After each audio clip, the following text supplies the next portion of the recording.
Pyara.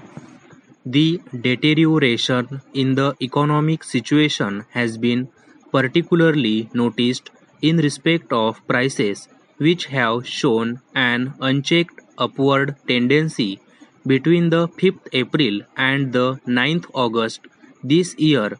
The Economic Advisor Index number of wholesale prices rose by 7 points, which the Bombay Cost of Living Index advanced by 14 points, taking the Bombay Cost of Living Index number, while it was 243 in August 1945, it rose to 267 in August 1946 and reached 284 in August 1947.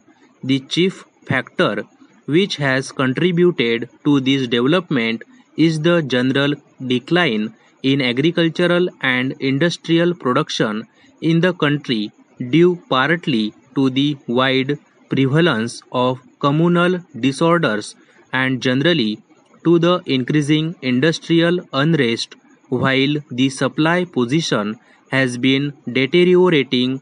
Increases in wages and salaries given by private employers and the government had the effect of augmenting the purchasing power of the people and widening the gap between current money income and production of goods.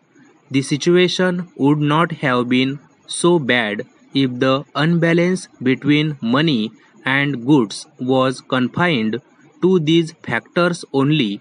So bad if the unbalance between disturbing factor which affect the situation today is the unspent balances of individuals and institutions accumulated during the peak years of inflation, which are being spent on the deferred wants of individuals, repairs to industry, and on the building of trade inventory.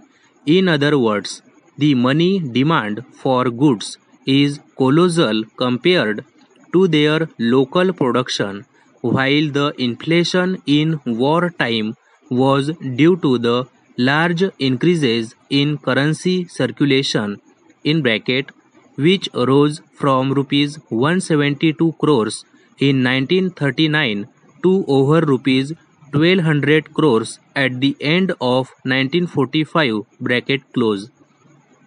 Without any tangible increase in the supply of goods, the present inflation is not due to further increase of currency but to a steady fall in the supply of goods.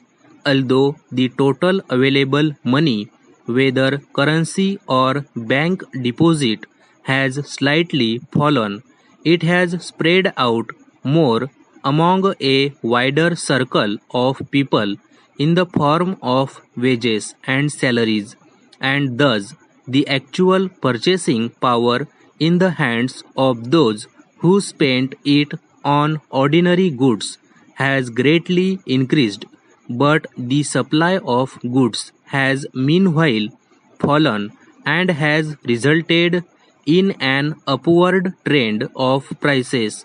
To take only a few examples of the marked fall in internal production, it may be mentioned that as against a production of 416 million yards of mill-made cloth and 1,500 million yards of handloom cloth in 1945, the production this year is estimated at 3,900 million yards and 1,200 million yards respectively.